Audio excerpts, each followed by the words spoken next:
You ask Tiger to solve. This deals with linear equations with one unknown. The final result is x equals 9. Let's solve it step by step. Group all x terms on the left side of the equation. Subtract 7x from both sides.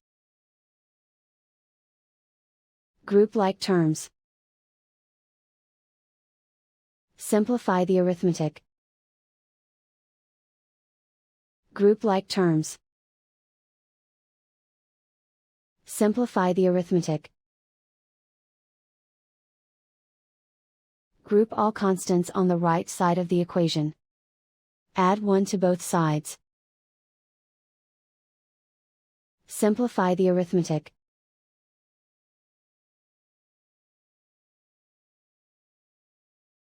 Isolate the x. Divide both sides by 3. Simplify the fraction. Find the greatest common factor of the numerator and denominator. Factor out and cancel the greatest common factor.